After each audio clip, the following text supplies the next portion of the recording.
Hi అండి అందరికీ ఎలా ఉన్నారు? నేనైతే చాలా బాగున్నానండి. మీరు కూడా బాగుండాలని మనస్ఫూర్తిగా కోరుకుంటున్నాను. ఈరోజు ఒక మంచి టిప్‌తో నేనొచ్చానండి. ఎందుకంటే అది నాకు మంచిగా వర్క్ అయింది కాబట్టి ఇది మీతో షేర్ చేసుకుందాం అనిపించింది. అందుకే షేర్ చేసుకున్నానండి.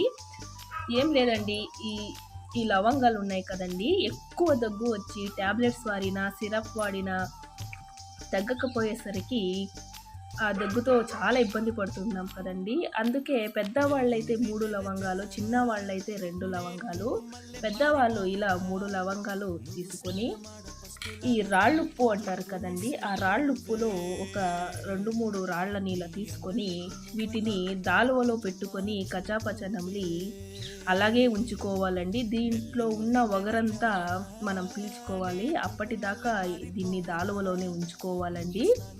అలా ఉంచినట్లయితే పొద్దున్నే, సాయంకాలం అలా 2 రోజులు కంటిన్యూగా చేశారంటే తప్పకుండా ఎలాంటి దగ్గైనా రిలీఫ్ అవుతుందండి. ఒక్కసారి ఇది ట్రై చేయండి. ఖచ్చితంగా వర్క్ అవుతుంది. ట్రై చేశాక ఇది వర్క్ అవ్వుందో లేదో నాకు కామెంట్ రూపంలో తెలియజేయండి.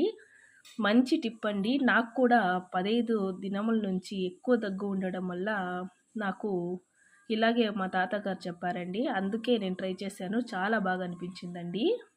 మీరు ఒక్కసారి ట్రై చేయండి. ఇలాంటి టిప్స్ కోసం నా ఛానల్ని సబ్స్క్రైబ్ చేసుకోండి. ప్లీజ్ లైక్ చేయండి, షేర్ చేయండి. Thank you for watching. Bye bye అండి. Thank you all.